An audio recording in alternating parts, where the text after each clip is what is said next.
Assalamualaikum warahmatullahi wabarakatuh.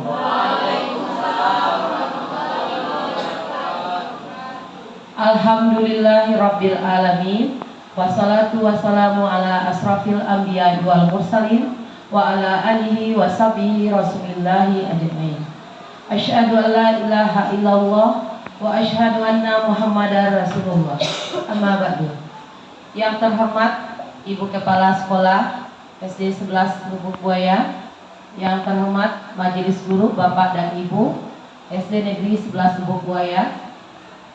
Pertama, marilah kita ucapkan puji dan syukur kehadiran Allah Subhanahu wa taala, yang mana hari ini Jumat tanggal 13 Januari 2023 kita dapat melaksanakan penerapan budaya positif.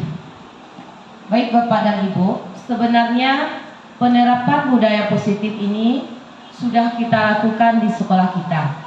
Namun kita tinggal memperdalamnya aja lagi. Nah, seperti itu. Jadi penerapan budaya positif ini untuk kemajuan murid-murid kita di sekolah negeri SD 11 Lubuk Buaya ini. Adapun penerapan budaya positif yang pernah kita lakukan berupa 1. Perubahan paradigma belajar, 2. Disiplin positif, 3. Motivasi perilaku, 4. Posisi kontrol restitusi, 5. Keyakinan kelas. Ya, Bapak dan Ibu, apa itu paradigma baru? Biasanya kita sudah melaksanakan itu Bapak dan Ibu. Apalagi kita di SD Negeri 11 Lubuk Buaya ini, kita sudah menerapkan kurikulum Merdeka IKM, implementasi kurikulum Merdeka. Jadi pada kurikulum Merdeka ini kita menuntut dan membentuk dan mengembangkan karakter sesuai dengan profil pelajar Pancasila. Yaitu pertama, beriman bertakwa kepada Tuhan Yang Maha Esa dan berakhlak mulia. Kedua, mandiri. Ketiga, bergotong royong. Keempat, berbinekaan global. Kelima, bernalar kritis. Dan yang terakhir adalah kreatif. Jadi untuk kita semua dalam implementasi kurikulum Merdeka ini, kita membentuk karakter murid yang berprofil pelajar Pancasila. Dari yang 6 ini kita bentuklah karakternya. Yang pertama tadi apa Bapak dan Ibu? Iya, beriman dan bertakwa kepada Tuhan Yang Maha Esa. Yang kedua, mandiri. Iya, mandiri. Yang ketiga, bergotong royong. Yang keempat, berkebinekaan global. Yang kelima, bernalar kritis. Dan yang terakhir, yang keenam, kreatif. Jadi apa itu? Kita di sini kita menerapkan budaya positifnya untuk bergotong royong. Setiap hari Rabu kita laksanakan apa Bapak dan Ibu? Iya, semen gober. Apa itu semen gober? Iya, bagus. 10 menit bergotong royong bersama. Iya, itu untuk profil pelajar Pancasila. Kemudian selanjutnya penerapan budaya positif yang pernah kita lakukan di sekolah dan akan kita gali lagi lebih dalam, yaitu disiplin positif. Apa itu disiplin positif? Ya, dalam budaya kita, makna kata disiplin itu dimaknai menjadi sesuatu yang dilakukan seseorang untuk mendapat kepatuhan. Jadi kita cenderung menghubungkan kata disiplin dengan ketidaknyamanan. Seperti kata Dion Giosen menyatakan bahwa kata disiplin juga berasal dari asal kata yang sama, disiplin, yaitu murid. Jadi yang di sini adalah murid. Kita menerapkan disiplin kepada murid. Bagaimana cara penerapan disiplin pada murid itu Bapak dan Ibu? Bukannya kita memberikan sanksi? Ya, biasanya kita memberikan sanksi kan? Sekarang itu jangan lagi dipakai Bapak dan Ibu. Karena sanksi itu akan membuat apa? Iya, membuat jatuh mental murid ya, membuat rasa ketakutan. Misalnya, kalau dia datang terlambat gimana? Apa bapak dan ibu memberi sanksi atau hukuman? Iya kan? Selama ini kita seperti itu. Jadi besok-besoknya kita tidak seperti itu lagi. Nah, makanya menurut Dion Gosen mengatakan bahwa kata disiplin juga berasal dari kata yang sama, disiplin, yaitu murid. Untuk menjadi seseorang murid harus paham betul alasan mengapa mereka mengikuti suatu ajaran tertentu sehingga motivasi yang terbangun adalah motivasi intrinsik bukan ekstrinsik. Jadi kalau kadang-kadang kita menyuruh murid itu, misalnya dia datang terlambat, kita kasih hukuman. Nah, itu namanya motivasi apa itu Bapak dan Ibu? Iya, ekstrinsik. Jangan kita pakai lagi itu Bapak dan Ibu. Sebaiknya kita pakai motivasi intrinsik. Ya, intrinsik dari dalamnya. Dari dalam murid itu sendiri. Bahwasanya kalau dia melakukan tindakan ini, dia berefek seperti apa?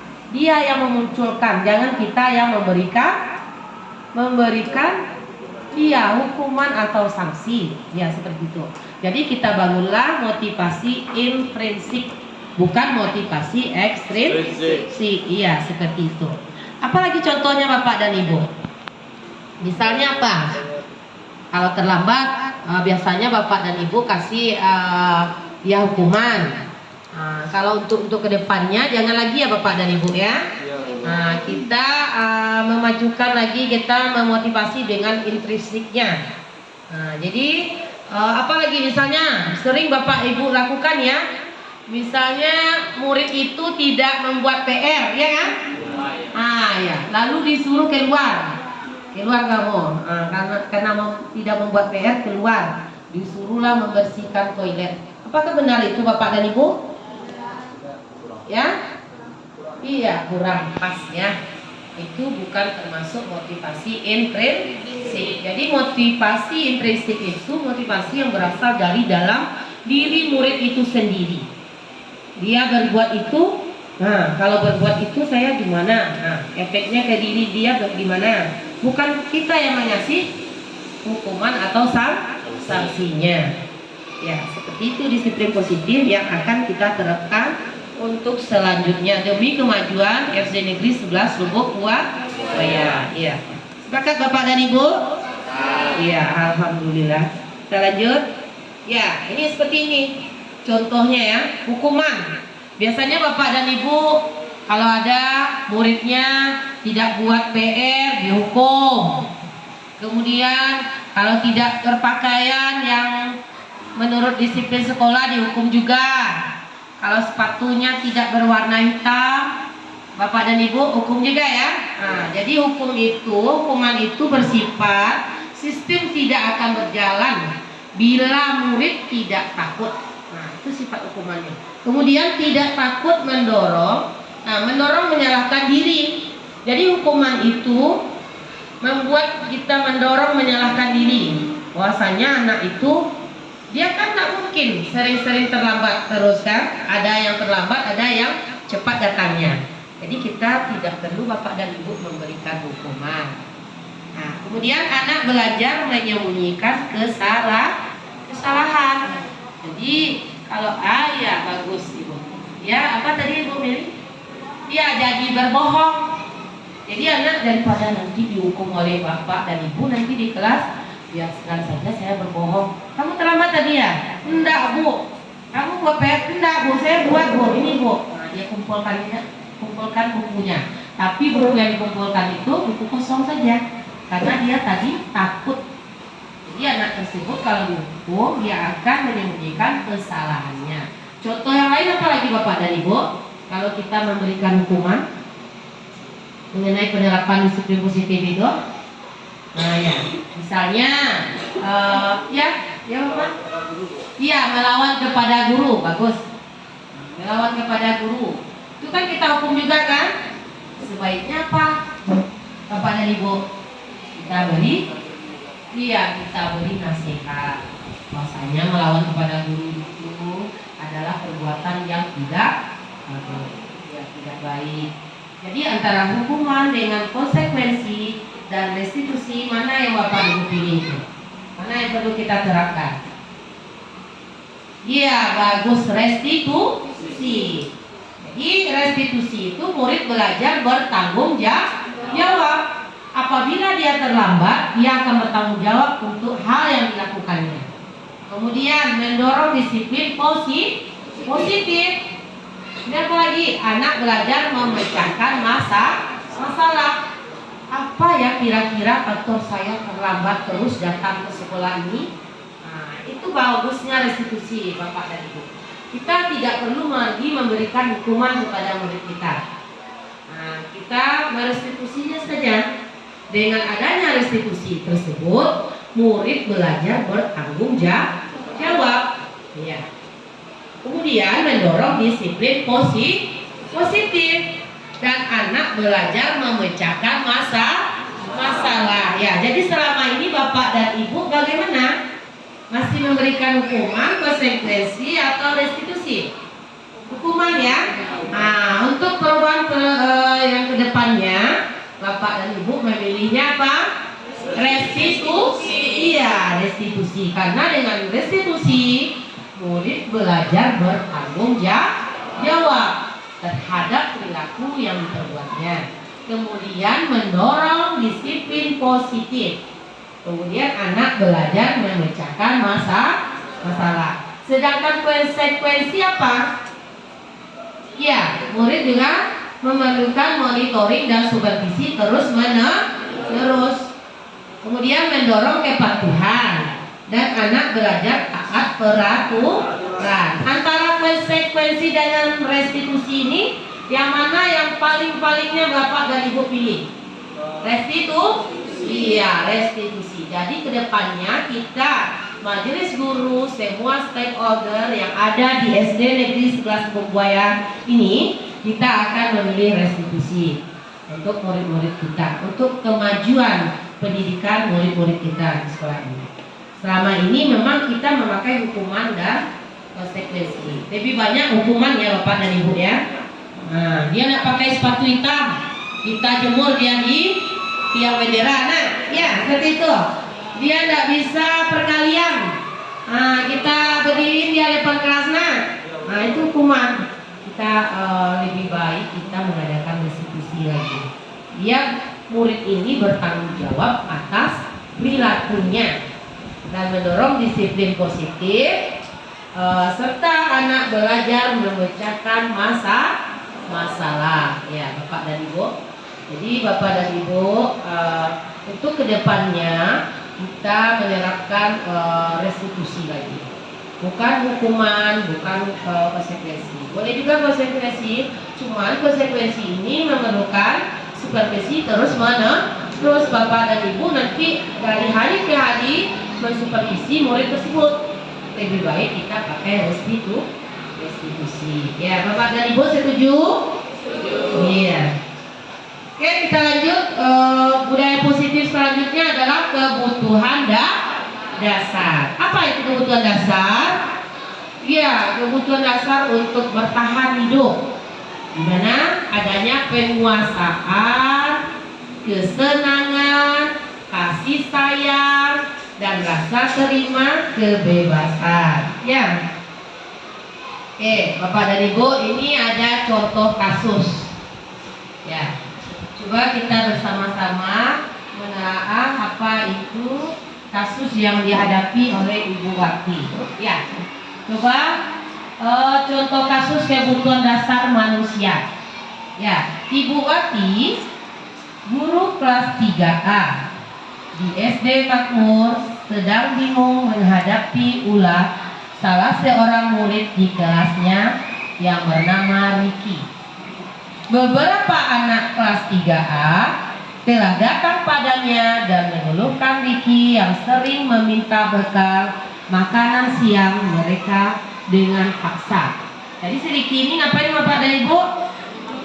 Iya, meminta bekal makan siang dengan paksa. Ya, bagus. Jika Anda menghadapi seperti ini Bapak dan Ibu. Jika ada kasus seperti ini, apa tindakan Bapak dan Ibu? Nah, ya, boleh Bapak dan Ibu angkat tangannya. Nah, ya, boleh Ibu. Nah, ya, ya, kita pakai mic ya. Boleh Ibu, Ibu apa? Ah, ya boleh. Ya, kita pakai mic. Iya, mungkin yang kita lakukan sebagai ibu, Bu, ya itu adalah memanggil anak itu, menasihatinya di sana Bu, gitu. Ya, bagus Ibu Cica ya. Ya, boleh tepuk tangan untuk Ibu Cica dulu. Ya, jadi kata Ibu Cica tadi dengan adanya kasus seperti itu, kita panggil ya Bu ya. Kita panggil dia dengan empat mata aja, kita bawa ke ruangan ya, ruang khusus ya Bu. Terima kasih ya Ibu. Selanjutnya Bapak dan Ibu, ya Ibu Meli. Menurut saya, jika saya berada di posisi Ibu Wati, saya akan memanggil pribadi ke ruangan khusus anak tersebut. Kemudian saya komunikasikan kepada orang tua anak tersebut mengapa Ricky tidak membawa bekal, seperti itu Bu. Ya, terima kasih Bu Meli. Tepuk tangan untuk Bu Meli semuanya Bapak dan Ibu. Ya, bagus. Kita diskusinya mulai hangat ya. Jadi kata Bu Meli tadi kita akan memanggil Ricky tersebut dan memberitahu kepada kedua orang tua. Ada lagi Bapak dan Ibu ya? Baik, menyambung dari jawaban dari Bu Meli dan Bu Ica tadi Bu. Ya. Jika saya menjadi wali kelas 3A yang menanggapi ulah Ricky tersebut, mungkin setelah dipanggil dan juga berkomunikasi dengan kedua orang tuanya, mungkin ditinjau lagi Bu, apa alasan Ricky tersebut melakukan hal yang seperti itu pada teman-temannya Bu. Dari kita tahu apa yang mendasari Ricky melakukan hal tersebut, maka selanjutnya dicari bagaimana solusi baiknya. Iya. Sekian Bu. Terima kasih untuk Pak Piki. Ada tepuk tangan untuk Pak Piki. Ya, lebih komplek ya. Jadi Pak Piki dan Bu Caca sama Bu Meli sudah menyimpulkan lagi, disimpulkan lagi oleh Pak Piki. Kita panggil, kita diskusikan bagaimana tindakan selanjutnya. Kemudian kira-kira Bapak dan Ibu, apa alasan Ricky melakukan hal itu? Ya, Pak Isan.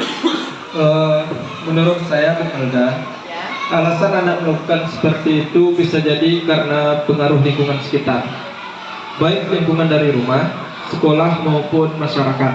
Karena anak SD ini Bu Alda suka meniru sehingga suka atau mudah terpengaruh oleh lingkungannya.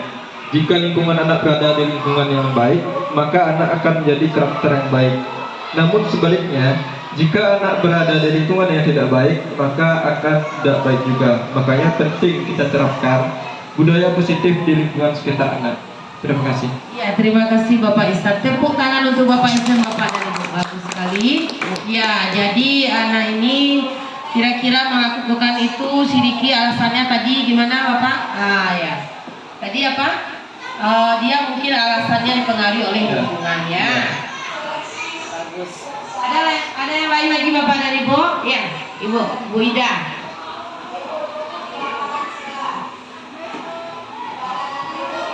Ya, Ibu. Menurut saya ya Bu Bunda, Ya. mungkin Ricky ini tinggal di lingkungan keluarga yang orang tuanya sibuk gitu, sehingga tidak sempat membuatkan bekal untuk anaknya ke sekolah. Sehingga dengan kejadian tersebut, Ricky ini di sekolah melihat teman-temannya yang lain membawa bekal, timbul rasa cemburu kepada teman-teman yang lain, sehingga dia berbuat sedemikian. Iya, terima kasih Bu Ida. Tepuk tangan untuk Ibu Ida. Ya, tadi udah Bapak Ihsan, sudah waktu Ibu Ida, sudah. Ada yang lain lagi Bapak dan Ibu? Bagus. Mungkin karena pengaruh lingkungan, kecemburuan sosial, bisa jadi ya alasannya seperti itu. Karena orang tua Ricky sibuk ya, tidak ada yang membuatkan bekal di rumah, makanya dia seperti itu. Lanjut Bapak dan Ibu, ada lagi? Apa kira-kira alasan Ricky untuk melakukan hal seperti itu? Dia istilahnya kata orang kekinian dia mengompas ya, merebut ya, itu kan? Ya, merebut, mengambil paksa makanan temannya. Ya, tadi ada alasannya mungkin karena faktor keluarga, lingkungan atau apa. Itulah Bapak dan Ibu, kita perlu di sekolah ini kita terapkan budaya positif kepada murid kita semuanya. agar membentuk karakter yang beriman dan bertakwa kepada Tuhan Yang Maha Esa. Jadi guru di sini berperan aktif. Nah, guru itu dituntut bukan untuk mendidik saja ya Bapak dan Ibu. Guru itu dituntut untuk sebagai apa? Ya, sebagai tauladan. Ya, contoh tauladan bagi murid-muridnya. Jadi ada istilah guru kencing. Iya, guru kencing berdiri, murid kencing berlari. Nah, jadi guru lah yang mencontohkan apa-apa saja yang bagus-bagus, yang sesuai dengan karakter anak, yang itu karakter anak, bagaimana cara berbicara yang sopan dan santun kepada murid itu, kita dulu guru yang mencontohkan tauladannya. Jadi guru di sekolah ini berfungsi bukan untuk mendidik saja. Jadi guru itu sebagai contoh tauladan. Ya, bagus Bapak Ihsan dengan Ibu Ida tadi. Ada lagi yang lain? Kenapa Riki beralasan seperti itu? Ya Bapak dan Ibu? Coba. Ya. Bapak Abdal coba. Ya. Ini ya. Angkat tangan tadi. Ya, boleh? Nah, Riki itu gimana kira-kira alasannya itu? Baik, terima kasih kepada Bu Gulda. Ya. Mungkin saya sependapat juga sama Bapak Ihsan dan Ibu yang lainnya. Adanya pengaruh lingkungan juga dan adanya terjadi kecemburuan sosial. Karena si Riki ini mungkin saja tidak membawa bekal ke sekolah dan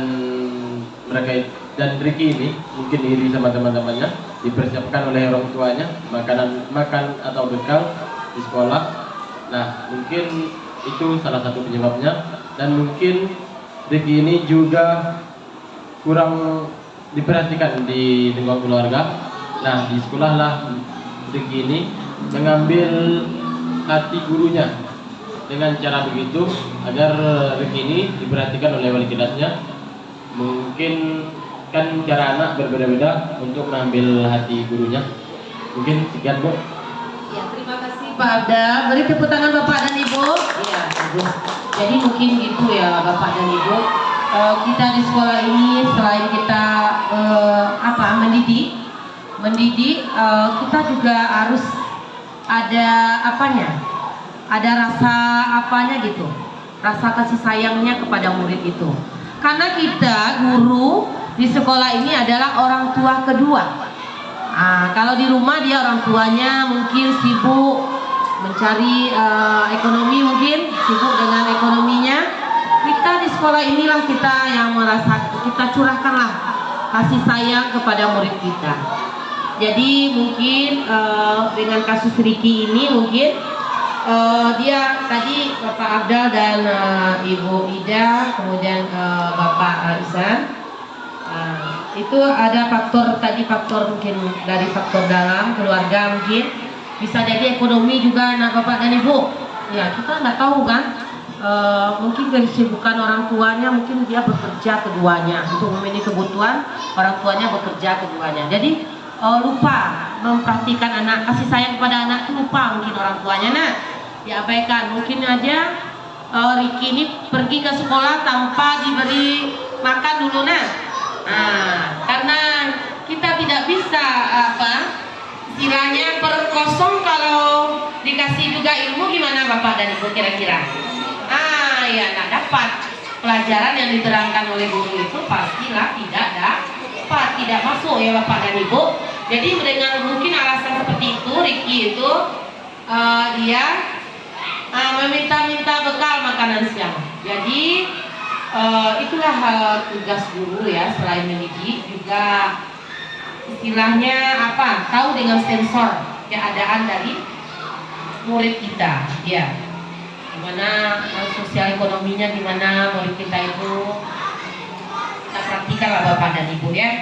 Untuk selanjutnya Bapak dan Ibu, janganlah sampai ada terjadi kasus-kasus seperti ini yang terjadi di SD Makmur ya. Ibu Wati guru kelas 3A di SD Makmur, dia sedang bingung ya menghadapi ulah salah seorang muridnya di kelasnya. Jadi kalau dapat kita di SD Negeri 11 Sukuboyan tidak ada kasus seperti ini. Kita sebagai guru menjadi contoh tauladan. dan merupakan orang tua kedua dari murid-murid kita di sekolah ini. Nah, jadi Bapak dan Ibu, kira-kira seperti itulah alasan Ricky mengapa dia melakukan tindakan seperti itu. Mungkin dengan adanya faktor ekonomi, mungkin faktor lingkungan, mungkin ya Pak Ihsan ya, atau faktor keluarganya, mungkin faktor di dalam. Ya, lanjut. Kita lanjut dengan budaya positif, keyakinan kelas. Bapak dan Ibu, sebenarnya keyakinan kelas ini sudah kita lakukan di kelas Bapak dan Ibu masing-masing ya. Dulunya ini sempat terjadi namanya kesepakatan kelas. Jadi sekarang sudah bergeser menjadi keyakinan ke kelas. Namun waktu dulu itu mungkin Bapak dan Ibu sudah melaksanakan di kelas masing-masing, cuman dengan inisiatif Bapak dan Ibu semuanya, mungkin ya, tidak ada musyawarah ya Bapak dan Ibu, keyakinan kelasnya. Mungkin Bapak dan Ibu tulis saja sendiri 1, 2, 3, 4, 5, 6 aturan kelas kita, kesepakatan keyakinan kelas kita seperti ini, 1, 2, 3, 4, 5 dipajang seperti itu kan. Kemudian Bapak dan Ibu menyuruh murid ya laksanakan seperti itu ya. 1, menjaga kebersihan kelas, kamu harus menjaga ya, awas kalau tidak. Pakai pula kata-kata awas. Jadi untuk kedepannya Bapak dan Ibu, keyakinan kelas ini dibuat bermusyawarah. Jadi jangan ibu yang mengeluarkan pendapatnya, tapi murid-murid kita semua yang bermusyawarah. Jadi misalnya satu kelas itu terdiri dari 28 orang, 28 murid. Bapak dan Ibu itu diapakan aja, terserah anak murid Ibu lah yang mau apa keyakinan kelas kita sekarang ini. Kelas kita misalnya contohnya kelas Pak Ihsan, untuk kelas 6C. Nah, keyakinannya apa? Selama ini Bapak Ihsan membuat keyakinan kelas di mana? Selama ini saya buat keyakinan kelas secara sendiri. Iya, buat sendiri. keputusan Berarti sendiri. keputusan sendiri ya Pak? Iya, betul. Ya, terima kasih Pak. Nah, jadi untuk ke depannya Bapak dan Ibu, keyakinan kelas ini kita buat bermusyawarah dengan murid-murid kita semuanya. Jadi adakan dulu musyawarah. Yang bermusyawarah itu murid-murid kita jangan ikut-ikutan. Kita melihat aja, memfasilitator saja, memfasilitas saja kita. Jadi kalau sudah melaksanakan musyawarah, nantinya murid-murid itu kan mendapatkan kata kesepakatan, kata keyakinan kelas.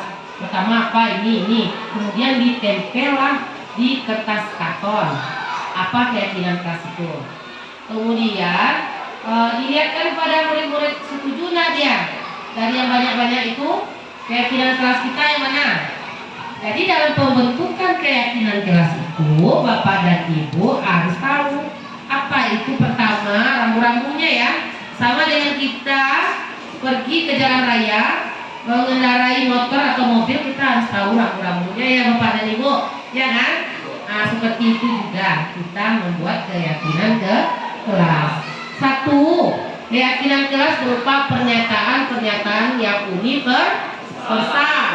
Tidak boleh pernyataan yang menyulitkan anak. Nah, yang universal. 2, pernyataan keyakinan kelas senantiasa dibuat dalam bentuk positif. Jangan bentuk negatif ya. Pernyataannya keyakinan kelas itu berbentuk positif. Yang ketiga, keyakinan kelas hendaknya tidak terlalu banyak. Apa alasannya itu? Kalau tidak terlalu banyak, alasannya apa? Kan biasanya kalau kita membuat keyakinan kelas itu namanya dulu kesepakatan kelas. Nah, sekarang keyakinan kelas lagi Bapak dan Ibu. Nah, kalau dulu kan banyak 1, 2, 3, 4, 5 sampai 10. Seperti itu kan? Nah, sekarang kan enggak lagi. Ada aturannya, ada rule-nya ya. Nah, keyakinan kelas hendaknya tidak terlalu banyak. Gunanya apa Bapak dan Ibu? Mudah dikerjakan. Iya, mudah diingat. Nah, ya bagus, mudah diingat dan mudah dilaksanakan, mudah dikerjakan ya. Apa contohnya Bapak dan Ibu? yang mudah diingatkan, mudah dilaksanakan itu. Apa contohnya? Ya, bagus Ibu Ida. Berdoa sebelum memulai pembelajaran, ya, bagus. Itu nanti kata-kata seperti itu Ibu Ida jangan terlontar dari mulut kita. Bagusnya dimusyawarahkan dengan murid-murid semuanya. Murid-muridlah yang membuat keyakinan kelas tersebut. Jangan kita guru yang mencontohkan. Seperti ini misalnya, kalau ibu boleh seperti ini ya, murid ibu seperti ini. Kamu datang 5 menit sebelum bel berbunyi. Setuju ya? Tidak boleh seperti itu. Itu namanya bukan keyakinan ke kelas. Ya. Jadi keyakinan kelas itu memang real lahir dari murid tersebut dengan bermusyawarah dan tidak terlalu banyak. Kalau anak SD ini kan Bapak dan Ibu, anak SD ini dia cakupan apanya kan dia inginnya yang katanya pendek, padat, tapi dia tak ingat. Yang viral-viral itu ya, dia ingat cepat. Tapi kalau dia sepanjang-panjangnya misalnya datang 5 menit sebelum berbunyi, Ananda ini sampai itu semua. Dia bertele-tele katanya. Jadi pernyataannya harus sunyi besar dan dibuat dalam bentuk positif. Kemudian keyakinan kelas sebenarnya tidak terlalu banyak. Seperti Bapak dan Ibu bilang tadi, yang mudah diingat, mudah dikerjakan. Ya, itu nanti aturannya boleh sampaikan kepada murid-murid kita di dalam kelas ya Bapak dan Ibu aturannya. Tapi yang membuat keyakinan kelas itu adalah murid-murid semuanya. Karena apa alasannya? Karena murid-murid itulah yang akan melaksanakannya. Jadi selama ini kita kan enggak. Kita buat sebanyak-banyaknya. Kita buat panjang-panjang. Kemudian nanti kalau murid tidak melaksanakan, kita kasih hukuman Bapak dan Ibu. Tapi sekarang tidak. Untuk penerapan budaya positif, jadi kita kembalikan kepada murid kita, bermusyawarah murid kita itu sama-sama, kemudian menghasilkan keyakinan kelas. Kata-katanya tidak terlalu banyak dan mudah dipahami dan diingat oleh semua warga kelas. Ya, paham Bapak dan Ibu? Iya, bagus. Bapak dan Ibu mungkin sudah melaksanakan itu, cuman pelaksanaannya kurang tepat. Biasanya dibuatnya banyak-banyak dipajang. Kamu harus gini-gini ya. Awas kalau tidak. Kalau tidaknya itu ya Bapak dan Ibu. Jadi kedepannya kita untuk menerapkan budaya positif ini, kita harus membentuk musyawarah kelas dalam pembentukan keyakinan kelas. Guru menyampaikan aturan-aturan tersebut. Ada 5 aturannya. Pertama, kita ulang lagi ya Bapak dan Ibu. Keyakinan kelas berupa pernyataan-pernyataan universal. Kedua, pernyataan keyakinan kelas senantiasa dibuat dalam bentuk positif. Ketiga, keyakinan kelas hendaknya tidak terlalu banyak sehingga mudah diingat dan dipahami oleh semua warga kelas. Yang keempat apa Bapak dan Ibu? Keyakinan kelas sebaiknya sesuatu. Ya, keyakinan kelas sebaiknya sesuatu yang dapat diterapkan di lingkungan tersebut. Jadi kalau di kelas kita misalnya kelas 3A atau kelas 6C misalnya, jadi kita sesuaikan pula. Jangan nanti di kelas 1 sama pula dengan keyakinan kelasnya ke kelas 6. Tentu berbeda ya Bapak dan Ibu. Kelas 1, kelas 2 tentu berbeda. Dia nanti kan bermusyawarah masing-masingnya. Gitu ya. Kemudian yang kelima, semua warga kelas hendaknya ikut berkontribusi dalam pembuatan keyakinan kelas lewat kegiatan curah pendapat. Ya. Jadi semuanya membuat di kertas 1 lembar ini. Nih, nanti disuruh murid menyediakan kertas 1 lembar ini, ditulis di sana apa contoh-contoh keyakinan kelas yang mau disepakati oleh semua warga kelas. Misalnya kelas Ibu Meli berapa orang jumlahnya? 26 ya. Kelas Bu Meli 26. Kelas Bapak Pinky 24. Tentu berbeda ya. Yang dilahirkannya nanti keyakinan kelasnya tentu berbeda. Nah, ini banyak. Yang 26 orang ini banyak apanya? Musyawarahnya murid-murid itu. Terakhir nanti 26 jenis-jenis keyakinan kelasnya. Kalau Pak Pinky 24 nantinya. Nanti kita sesuaikan aturannya. Aturannya tadi apa? Tidak terlalu banyak, tidak terlalu banyak dan mudah diingat dan dipahami. Nah ya. Nanti 26. Saya kan murid saya 26, Bu. Katanya kan seperti itu.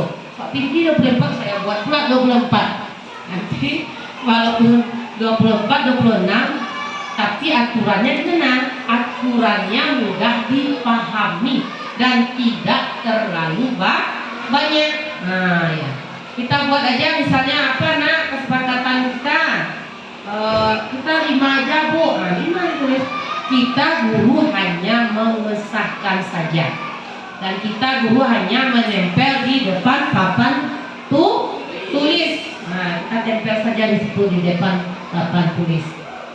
Jadi contoh-contohnya seperti itu. Apa contoh lain yang keyakinan kelas yang sudah Ibu Meli buat? Ya.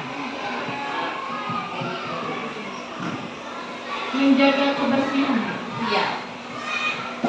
Terima kasih Bu Meli. Ya, menjaga kebersihan. Jadi kalau sudah ada keyakinan seperti itu, mungkin murid-murid kita tidak akan berani lagi membuang sampah sembarangan. Pasti Bapak dan Ibu senang masuk kelas lagi.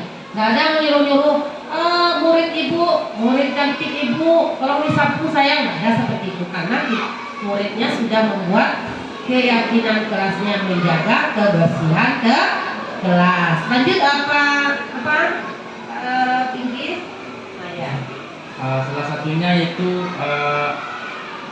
siswa tersebut diwajibkan menggunakan pakaian dengan lengkap seragam lengkap. Iya, berpakaian yang lengkap, berpakaian sopan, berpakaian sesuai dengan aturan sekolah.